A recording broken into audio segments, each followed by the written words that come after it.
Hey heroes, Jonathan here at Night Knowledge, and today I'm going to show you some Tribes of Midgard, a survival action RPG blend for 1 to 10 players. The game came out in July 2021, about 6 months after Valheim, which is why it may have flew under your radar, as in some ways they're very similar both in Viking theme and gameplay loop. Developed by Gearbox, the same makers of Borderlands, you'll see some graphical similarities, but none of the humor. To me, it's basically a cross between a Diablo MMO or like an isometric styled Valheim, where you basically start naked each match, start off by making tools to gather resources to then make weapons and armor. Then you'll be able to craft food and potions and will need to make certain items to survive colder or hotter biomes. Progression comes through upgrading crafters to make better gear and upgrading base defenses against nightly waves of shadow enemies. There are 2 modes, my favorite being the original Saga mode, where there is matchmaking of up to 10 other players, where you play cooperatively with built-in voice comms.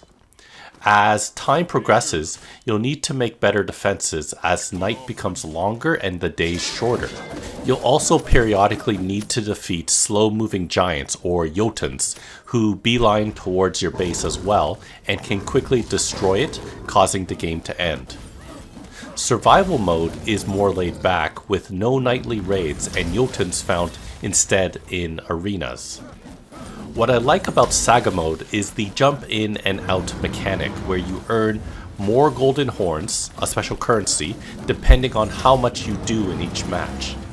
These golden horns are used to unlock various starter kits, recipes, and cosmetics in the game.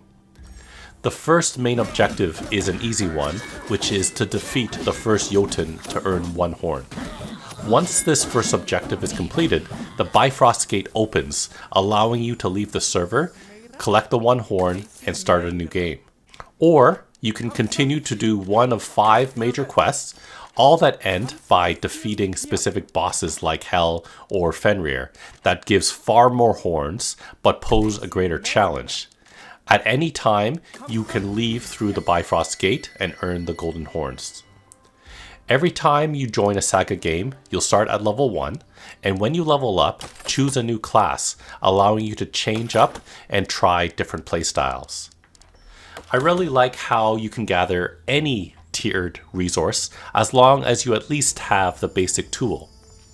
The better the tool, the better the durability, and the more of said resource that you'll gather, but you don't need a specific tiered tool to gather specific tiered resources.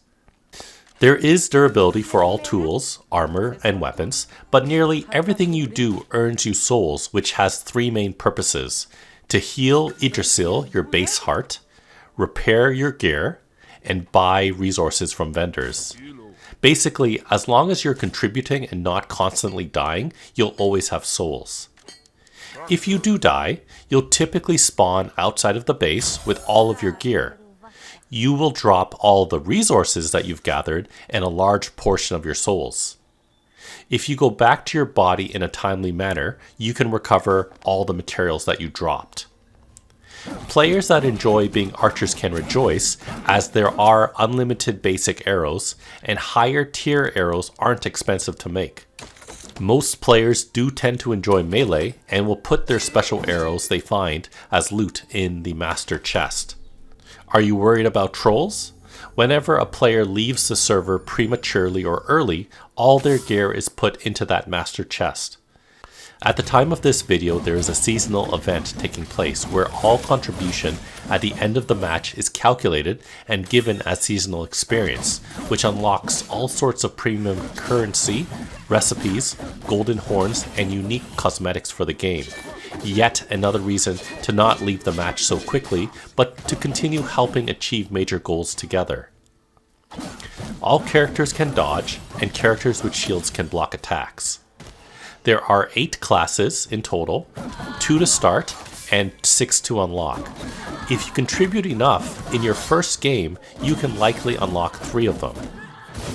Scattered throughout the map will be enemy camps sometimes with mini bosses, and typically with various tiers of treasure chests. One of my favorite things about this is that after a while, everything will respawn, allowing you to get more experience and loot. Loot from chests are instanced, but loot from basic monsters is shared, so hopefully you're near friends or people that share.